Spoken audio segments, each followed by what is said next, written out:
Você foi e fez isso agora, Dhampir. Uma Ternessia indignada bateu com o punho em uma mesa que era mais resistente do que parecia, destruindo-a.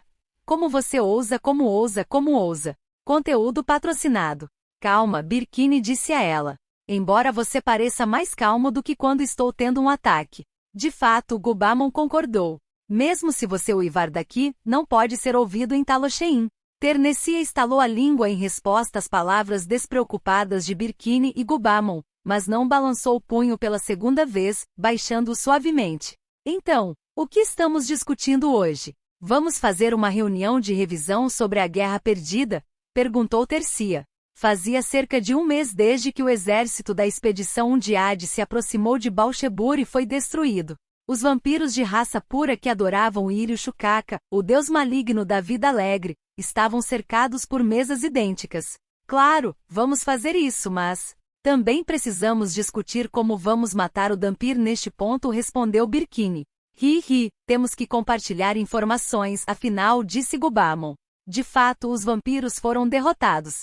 Eles haviam manipulado o Império Amid das Sombras, fizeram a nação Escudo Mirg enviar um exército e tentaram matar Vandaliel com números esmagadores. No entanto, esse plano terminou em um fracasso espetacular. Apesar disso, Birkini e Gubamon permaneceram bastante compostos, em contraste com o humor raivoso de Ternessia. A razão para isso era simples. Quem elaborou esse plano e sofreu as maiores perdas foi Ternessia. Os soldados de elite da nação do Escudo Mirg, os guardas de Balshebur, os bens dos aldeões nas terras cultivadas e seu futuro, todos esses eram assuntos triviais para os vampiros. Mas a perda de um indivíduo cooperativo, que lhes permitiu afundar suas garras profundamente no Império, não foi um evento feliz para eles. Ternessia tinha vários aliados além de Ar-Malvid, que havia retornado como um morto-vivo, mas esse incidente aparentemente permitiu que o Império os pegasse. Nem todos foram capturados, mas muitos deles foram eliminados. Parecia que Ar-Malvid havia investigado outros vampiros aliados e vazado informações sobre eles para se proteger. Ele vazou informações não apenas de indivíduos ligados à facção de Ternessia, mas também daqueles ligados às facções de Birkini e Gubamon. Esses indivíduos foram todos eliminados pelos subordinados do Imperador e pelo Thunderclap Schneider. No entanto, Ternessia ainda era quem mais havia perdido. E então havia os vampiros nascidos no Nobre que foram despachados como parte do exército de expedição. Birkini e Gubamon forneceram 10 cada, enquanto Ternessia usou 10 dela mesma com Isla como comandante. Suas mortes foram de fato uma perda dolorosa. Isla tinha sido uma vampira nobre com o posto de condessa na corte.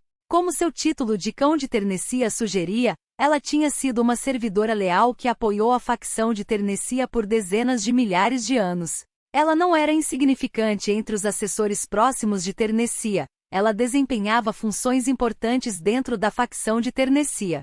Em termos de força em batalha, ela estava entre os 3 subordinados mais poderosos de Ternessia. Alguém poderia pensar que os subordinados de Ternessia eram relativamente fracos, considerando que ela governou da escuridão por mais de 100.000 anos, mas não era o caso. Embora aqueles em posições mais baixas obedeciam aos que estavam em posições mais altas, eles estavam sempre procurando oportunidades para derrubar aqueles que estavam acima deles.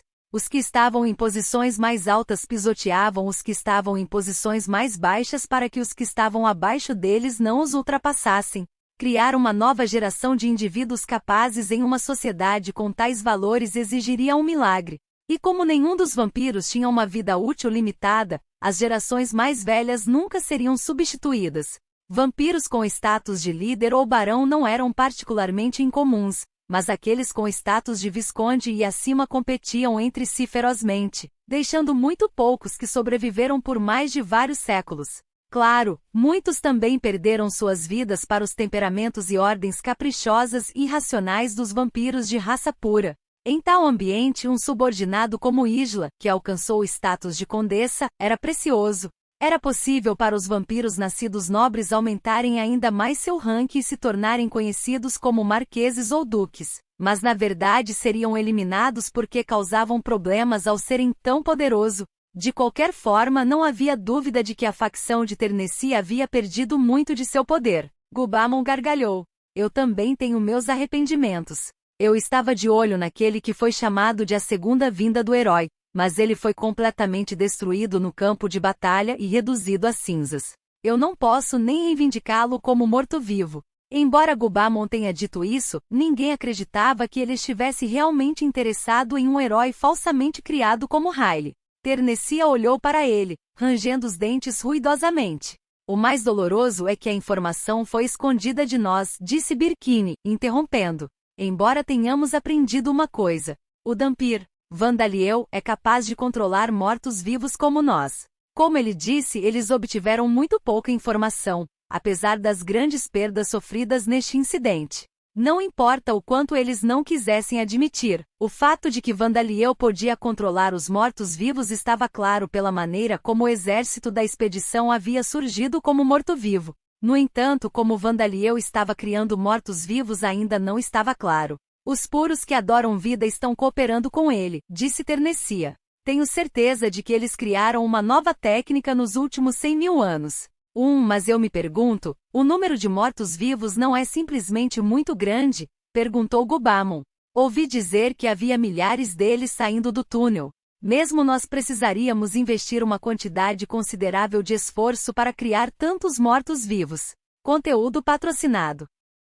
Poderíamos conseguir se fosse apenas um morto-vivo de nível 1, disse Ternessia. Nem todos eles, mas alguns eram aparentemente de nível 3 e 4, não eram?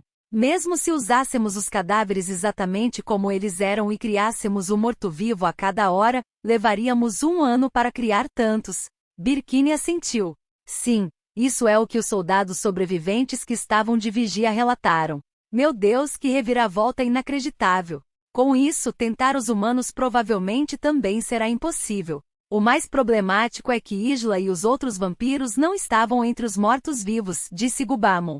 Os vampiros nascidos no Nobre e seu comandante Isla não estavam entre o exército da expedição que voltou como morto-vivo. Birkini assentiu. 80 ou 90% das informações sobre nós provavelmente vazaram. Vandaliel provavelmente transformou os vampiros em mortos-vivos e obteve informações deles. Já havia sido confirmado que ele era capaz de criar mortos-vivos acima do rank 3. Este foi um problema indutor de dor de cabeça para todos os presentes aqui, não apenas para Ternessia. Embora nenhum dos outros vampiros despachados fosse tão poderoso quanto Isla, houve a necessidade de enviar subordinados razoavelmente fortes. Isso significava que as localizações de várias bases, locais de reunião e informações sobre outros subordinados haviam vazado. A sorte era que os vampiros enviados para Talosheim estavam trabalhando no Império e em suas nações vassalas. Essas eram regiões pelas quais Vandaliel não podia vagar livremente. Mas em contraste, os vampiros de raça pura que adoravam o deus maligno da vida alegre achariam difícil obter informações sobre Vandaliel. Os vigias que foram deixados ao redor foram todos caçados, e o ritual que reviveu os vampiros nobres mortos como mortos-vivos não conseguiu trazer de volta Isla e os outros que foram para Talosheim. Eles já eram mortos-vivos ao lado de Vandaliel. Mesmo que Isla e os outros fossem de alguma forma destruídos, o ritual não funcionaria em vampiros que já haviam se tornado mortos-vivos uma vez. Mesmo que não fosse esse o caso, Birkini esperava que Vandaliel tivesse usado algum tipo de truque. Felizmente, embora não saibamos se ele está conectado com o bando de vida ou outro deus do mal, parece que ele está planejando se isolar na região sul do continente por um tempo, disse Birkini. Ternessia assentiu. Você tem razão. Caso contrário, ele não teria destruído o túnel sozinho. Devemos bolar um plano enquanto isso, disse Gubamon. Minha palavra, que problemático. Eles precisavam reunir uma grande quantidade de informações e força de combate. As próximas décadas serão ocupadas, pensaram Ternessia, Gubamon e os vampiros nobres que estavam presentes. Mas apenas Birkini tinha uma opinião diferente. Ele destruiu um exército de 6.000, criou milhares de mortos-vivos. Talvez eu devesse convencê-lo a se tornar meu peão, mesmo que isso signifique desobedecer à mensagem divina de Iryu Shukaka. Felizmente, aqueles que mataram seus pais foram os subordinados de Gubamon, e quem controlou a expedição foi Ternessia. Dependendo das condições, é provável que seja possível. As próximas décadas devem ser bastante agradáveis. 2 meses se passaram desde o extermínio do exército da expedição Undiad que atacou Baal Shebur. Ele nos pegou bem, Thomas Palpap sussurrou para si mesmo. olhando para um único documento em seu escritório. A expedição com o general Malvide como comandante supremo terminou em um fracasso muito maior do que ele poderia imaginar, e as perdas foram muito maiores do que ele havia previsto. Ele queria voltar no tempo e chamar o Thomas Palpape de 1 ano atrás de tolo. Nem um único membro do exército da expedição, composto por 6.000 dos 9.000 soldados de elite da nação do escudo Mirg, voltou vivo. Esta foi uma perda bastante dolorosa. Levaria anos para treinar esse número de soldados com o mesmo nível de habilidade, e os cavaleiros não poderiam ser facilmente substituídos por serem homens de famílias nobres. Não havia como dizer aos filhos de chefes de famílias excepcionais que morreram em batalha que eles precisavam se tornar plebeus, pois grandes aventureiros se tornariam cavaleiros em seu lugar. Havia também o equipamento que os soldados usavam, as despesas de guerra pagas para a expedição e o custo de construção dos fortes na boca dos túneis. Sim, a perda de vidas dos homens foi grande, mas os danos também não foram pequenos. A próxima coisa dolorosa foi o revés do projeto de cultivo do Visconde Balchesse. Por alguma razão, os mortos-vivos que saíram do túnel demoraram a percorrer as aldeias nas terras cultivadas, em vez de apenas irem direto para Balchebur. Sua velocidade de marcha era razoável, mas para um exército de mortos-vivos que podia se mover dia e noite, sem necessidade de descanso ou sono, era lento. Foi por isso que todos os habitantes da terra cultivada foram evacuados com sucesso. Todos os mortos-vivos foram derrotados em Balchebur, e uma vez que todos foram queimados para que nenhuma doença se espalhasse, o povo deveria retornar à terra cultivada. Nesse ponto, os aldeões e o Visconde Balchesse estariam preparados para ver os campos destruídos pelos mortos-vivos, as casas destruídas e talvez até alguns mortos-vivos remanescentes nas aldeias. Mas quem teria imaginado que ainda haveria 1.000 mortos-vivos deixados para trás?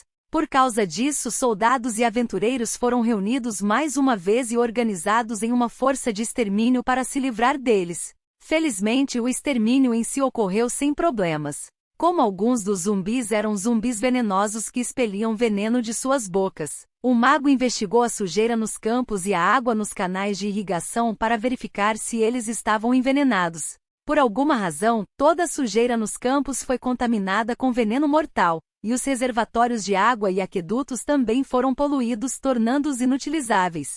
Este foi o pior resultado possível. Purificar esse veneno era tão difícil que até mesmo o renomado mestre da Guilda dos Magos disse que era impossível, e deixá-lo se degradar naturalmente levaria décadas ou até um século. O mesmo se aplicava a todas as aldeias da terra cultivada. Não havia como o projeto de cultivo continuar. Conteúdo patrocinado. O projeto de cultivo em si era da família do Visconde Balchesse, mas ele havia recebido significativa ajuda financeira da nação, assim como de muitos nobres que se interessaram pelo projeto. Embora não tivesse mostrado tanto interesse, a família de Condes Palpape era um deles. O fato de tudo isso ter desaparecido foi um choque não apenas para os que estavam no território do Visconde Balchesse, mas para toda a nação. Para completar, Gordon e Riley lideraram os mortos-vivos no ataque a Balchebur. Aqueles que foram chamados de heróis pelo povo agiram de maneira cruel demais para assistir, matando essas mesmas pessoas. Só poderia ser descrito como um pesadelo. Isso foi um espinho no lado da nação do escudo Mirg, e o sangue estava fluindo livremente da ferida. 200 anos atrás, podíamos pelo menos dizer a nós mesmos que éramos vitoriosos. Mas agora somos forçados a admitir que fomos derrotados, murmurou Thomas. Por causa daqueles tolos que continuaram gritando alto mesmo depois da morte, lama foi jogada na cara do exército, dos aventureiros, da igreja de Alda, de todos eles. Manter tais informações em segredo era quase totalmente impossível, já que soldados e aventureiros foram reunidos de várias cidades diferentes para defender Balchebur. Espalhavam-se informações falsas para que o alvoroço se extinguisse, mas isso seria assunto de conversa entre o povo ainda por algum tempo. Por causa disso, o ar na nação escudo Mirg continuava a ficar mais escuro, e infelizmente não havia um pequeno número de pessoas na capital real e o exército gritando que a vingança precisava ser tomada por este incidente. Se o alvo dessa vingança fosse o Império Amid que governava a nação, não seria exagero considerá-lo um passo em direção ao sonho de Thomas, o da independência da nação escudo Mirg. No entanto, as pessoas estavam direcionando seu ódio para além da cordilheira da fronteira, em direção a Talochein. Isso não é uma piada. O Dhampir, Vandal e eu. Ele realmente nos pegou bem. Tenho certeza que pode-se dizer que todo mundo estava dançando em cima da palma da mão daquele meio-vampiro. Thomas estava certo de que as numerosas perdas sofridas pela nação do escudo Mirg foram todas causadas por Vandal e eu. Os movimentos excepcionalmente lentos dos mortos-vivos, as baixas incomumente baixas além do exército da expedição e os efeitos excepcionalmente fortes do veneno na terra cultivada que era forte demais para ter sido criado pelos zumbis venenosos entre os mortos-vivos. Tudo era antinatural demais para ser atribuído à coincidência. Ele encurralou esta nação e a atraiu para uma batalha imprudente por vingança. E então suponho que ele pretenda ficar à espreita, como fez anteriormente. A razão pela qual ele matou tão poucos fora do exército da expedição foi para que sobrasse o maior número possível de pessoas para defender a vingança. Ouvi dizer que ele é uma criança pequena, mas é astuto a ponto de ser assustador. Thomas fez um estranho mal-entendido sobre as intenções de Vandal e eu. Alheio ao mal-entendido, é claro, ele voltou a olhar para o documento em cima da mesa. E tenho certeza de que tudo isso está dentro dos cálculos dele. Havia todo tipo de coisa escrita na página, mas era essencialmente um pedido da nação do escudo Mirg para que Thomas fosse reintegrado como marechal após esses eventos difíceis. O segundo filho do conde Legston, Cesare, era o segundo em comando do exército da expedição. Legston foi forçado a passar a liderança de sua família para o filho mais velho, que largou o emprego e se aposentou. Mas porque Cesare não foi visto entre o exército de mortos-vivos, e porque o Império Amid nomeou apressadamente o general Malvide como sendo o principal responsável, Legston não sofreu nenhuma punição adicional. O problema era que a posição do próximo marechal havia voltado para Thomas. Vandal e eu, parece que você tem a impressão de que poderá se livrar de mim como fez com o general Malvide, mas as coisas não vão acontecer do seu jeito. Vou evitar uma batalha tola por vingança, não importa o que aconteça. E um dia, quando você fizer seu ninho no sul do continente, eu vou te ensinar seu lugar neste mundo. Um pouco depois de Thomas Palpape ter sido reintegrado como marechal, chegou a época do ano em que a temporada fazia a transição entre o início do verão e o meio do verão. Em uma sala que era facilmente 3 graus mais alta em qualidade do que o escritório de Thomas, um homem bonito estava sentado com as mãos entrelaçadas, ouvindo o relatório de seu assistente. Seu rosto era jovem com linhas finas em suas feições, mas seus olhos continham uma luz forte e havia um ar de carisma extraordinário ao seu redor. Suas orelhas eram longas e pontiagudas, embora não tanto quanto as de um elfo. Isso é tudo que você tem a relatar? Ele perguntou com uma bela voz que tornava difícil dizer seu sexo.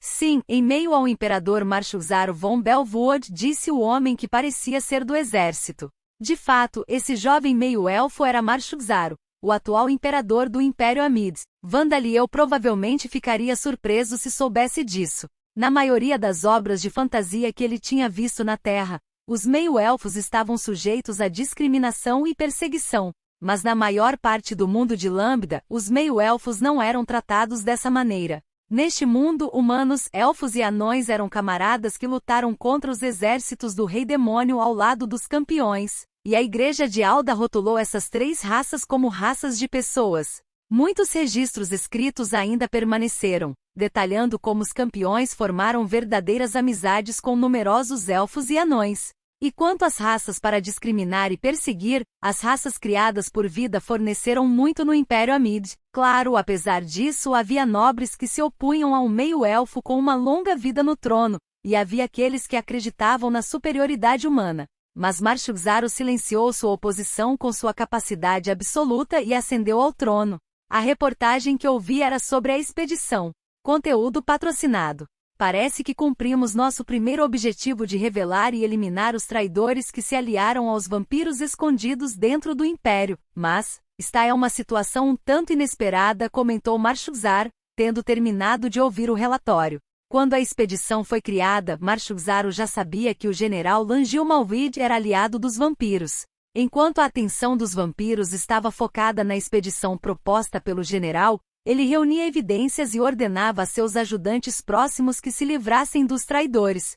Como resultado de ofertas não oficiais, buscas e manobras secretas, surgiram os nomes de muitos indivíduos com conexões profundas com a família de Condes Malvide. A partir daí, vários dos vampiros nos bastidores foram presos e torturados, permitindo que Marshugzaro obtivesse informações sobre muitos outros vampiros e traidores. Como resultado, a influência dos vampiros no Império foi reduzida com sucesso em uma quantidade considerável.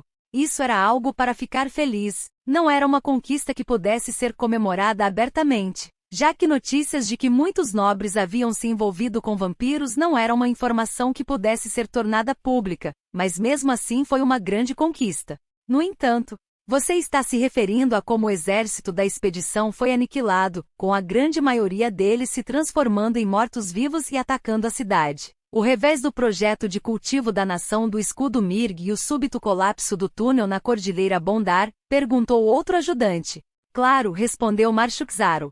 O plano original era fazer com que a expedição fosse bem-sucedida, pegar a cabeça de Malvide e oferecer assistência financeira à nação do escudo Mirg com seu projeto de cultivo como um pedido de desculpas, não era? Marshugzaro e seus ajudantes esperavam que a expedição fosse bem-sucedida. No mínimo, o Dhampir que liderou várias centenas de gols através da Cordilheira da Fronteira deveria ter sido morto. A nação do escudo Mirg deveria ter perdido uma quantidade moderada de seus soldados de elite e o poder de Arpalpap, que desejava a independência da nação do escudo Mirg, deveria ter sido cortado. Em troca, o projeto de cultivo teria sido muito apoiado, mas as presas de Palpap e seu apoiador teriam sido embotadas. Marshugzaro queria um ponto de apoio na região sul do continente, mas um ponto de apoio que se tornaria inutilizável com o colapso de um único túnel seria ainda mais arriscado. Além disso, impedir a independência de uma nação vassala e tornar mais fácil para a nação escudo Mirg se fundir com o Império no futuro proporcionaria maiores ganhos a longo prazo. Isso era o que Marshugzaro havia pensado. Mas quem poderia esperar que um exército que superasse o inimigo em quase 10 para 1 seria repelido, esmagadoramente ainda por cima? Que métodos esse Dhampir Vandaliel usou? Marshugzaro se perguntou em voz alta. Isso ainda não está claro, respondeu o assessor. Não houve sobreviventes, e a necromancia de todos os espíritas que havíamos preparado falhou. Eu vejo. A única coisa que sabemos é que ele doma os mortos-vivos. Não, ele transforma cadáveres em mortos-vivos e os controla. Aparentemente muito interessado, Marshugzaro correu os olhos pelo documento detalhando as poucas informações disponíveis sobre Vandaliel. Que curioso! Se possível, quero adquiri-lo. Será que a igreja de Alda não proibiria tal coisa? Tudo bem se fizermos com que eles fechem os olhos para isso. Ainda bem que o caçador de vampiros caiu. Esses padres são muito exigentes, de qualquer maneira. Ao contrário dos imperadores anteriores a ele, Marshugzaro não era um seguidor devoto de Alda, o deus da lei e do destino. Ele também não acreditava que fosse realmente um descendente do campeão Belvood. Ele era um realista por natureza, um pragmatista. Foi por isso que ele sempre adotou as políticas que mais beneficiariam o império. Os ensinamentos de Alda que enfatizavam a lei e a ordem eram eficazes como uma ferramenta para governar o povo, então ele os usou. O nome de Belvood também foi eficaz para manter sua autoridade. As raças de vida, incluindo Dhampirs, eram bodes expiatórios convenientes para discriminar, mantendo as pessoas felizes. Então ele manteve as coisas como estavam até agora. Mudar as coisas teria grandes efeitos, e as raças de vida eram uma minoria no Império de qualquer maneira. Mas não seria difícil capturá-lo? Perguntou outro ajudante. Claro, respondeu Marshugzaro. Quem disse que vamos capturá-lo? Eu disse que o quero como subordinado. Como um subordinado? Alguns dos assessores serviram ao imperador por muito tempo e ouviram todo tipo de palavras ultrajantes ditas por ele como resultado de seu realismo e racionalismo. Mas mesmo eles ficaram surpresos com o desejo expresso do imperador de tomar o Dhampir como um subordinado. E é muito perigoso. O império pode entrar em colapso se isso for descoberto. Você está exagerando, disse Marshugzaro. O quão longe eu irei depende de quanto este Dhampir chamado Vandaliel pode ser útil para mim. Tudo pode ser resolvido se eu apenas pedir ao Papa da Igreja de Alda que o autorize, dizendo que foi permitido pelo Deus. Isso é certamente impossível. Posso simplesmente nomear alguém disposto a dizê-lo para o cargo de Papa. Meus amados cidadãos não podem dizer se ele realmente recebeu uma mensagem divina ou não podem. À medida que o tom de Marshugzaro se tornava assustador, suor frio começou a se formar nas costas de seus ajudantes. No entanto, seria mais fácil fazê-lo trabalhar para mim nas sombras, continuou ele. Todos os ajudantes suspiraram de alívio. Mas Vossa Majestade, a única coisa que sabemos no momento é que este Dhampir pode criar mortos-vivos e controlá-los. Não seria difícil fazer uso dele apenas com tanta informação? Conteúdo patrocinado. Nas obras de ficção na Terra, às vezes existem pessoas ou empresas poderosas que transformam os mortos em soldados imortais e os usam para fins militares. No entanto, mesmo que isso fosse possível, Marshugzaro nunca faria isso. A razão para isso era porque o Império Amid era um império de pessoas vivas. Era fácil imaginar que fazer tal coisa causaria problemas religiosos e morais e, mais importante, que os soldados e o povo nunca aceitariam. Se os soldados fossem instruídos a se tornarem mortos-vivos e continuarem lutando depois de morrerem, eles começariam a duvidar se seus comandantes estavam construindo planos de batalha projetados para fazê-los morrer. O povo não aceitava que seus maridos e filhos continuassem lutando depois de mortos. E também não era certo se os soldados mortos-vivos jurariam lealdade após sua morte. Todos os mortos-vivos poderiam se rebelar com uma única palavra sussurrada de Vandaliel. Bem, eu realmente não estou planejando transformar os mortos-vivos em soldados, disse Marshugzaro. Eu apenas pensei que seria interessante se pudéssemos transformar todos os ossos espalhados pelos antigos campos de batalha em esqueletos e enviá-los todos para o reino de Orbalme. Entendo, disse um assessor. Mortos-vivos se levantariam e seguiriam para o reino de Orbalme, sem nenhuma relação conosco. Isso não causaria problemas. Mas o problema realista não seria a dificuldade em fazer contato com o Dhampir? Perguntou outro. Mesmo que seja possível, existe a possibilidade de que o Dhampir se ressente de você, Sua Majestade. Quanto ao incidente da morte da mãe do Dhampir, era possível que o ódio do Dhampir diminuísse quando ele soubesse que o verdadeiro senso de valores de Marshugzaro diferia dos ensinamentos de Alda, não importando qual fosse sua posição oficial. No entanto, embora Malvid tivesse sido aliado dos vampiros, ele ainda era um general do Império Amid e a expedição foi autorizada em nome de Marshugzaro. Nesse caso, isso significa simplesmente que está a extensão do valor desta criança chamada Vandaliel, disse Marshugzaro. Não se pode fazer grandes coisas sem deixar de lado seus rancores pessoais. No entanto, ele provavelmente planeja passar pelo menos uma década isolado na Cordilheira Bondar. Quando ele sair, não o deixe fugir e certifique-se de fazer contato com ele. Entendido.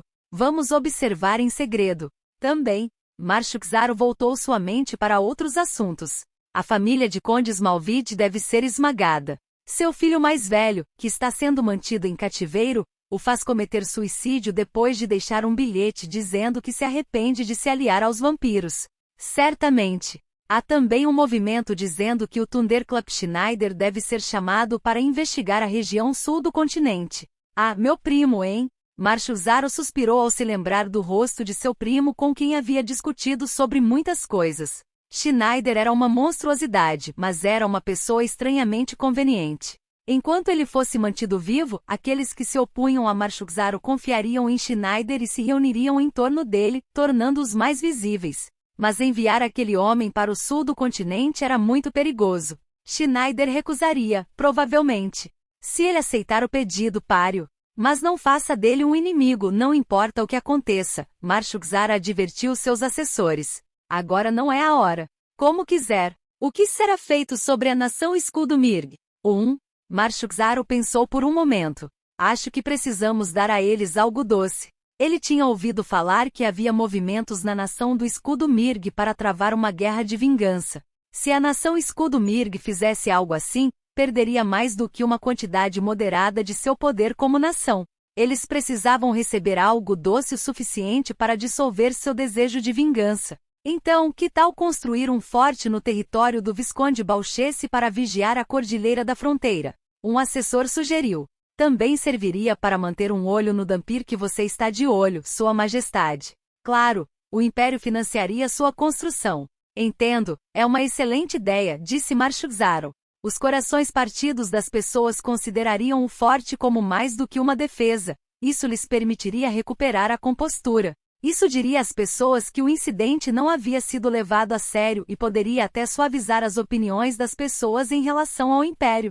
Mais importante ainda, o Império pagaria apenas pela construção do forte. A nação Escudo Mirga ainda teria que usar seu próprio dinheiro para manter o forte e pagar soldados para guarnecê-lo. No futuro, também ajudaria a impedir que a nação Escudo Mirga adquirisse muito poder militar. Bem, então faça acontecer, ordenou Marshugzaro. E assim, graças ao projeto de construção do forte liderado pelo Império Amid, a região do Visconde Balchesse conseguiu se recuperar por pouco de sua perda. No futuro, o forte claramente sem sentido neste território só causaria sofrimento, mas provavelmente seria a geração do filho do Visconde que teria que se preocupar com isso. Os vampiros de raça pura, Thomas Palpape e o Império Amid. Essas três partes tinham duas coisas em comum além de terem reconhecido a existência de Vandaliel. A primeira era que, como Alda e os outros deuses, eles eram cautelosos para não se referirem descuidadamente a Vandaliel por outros nomes e termos depreciativos, garantindo que ele não adquirisse um título. A outra era que todos presumiam que Vandaliel planejava passar pelo menos uma década isolado na Cordilheira Bondar, ganhando força.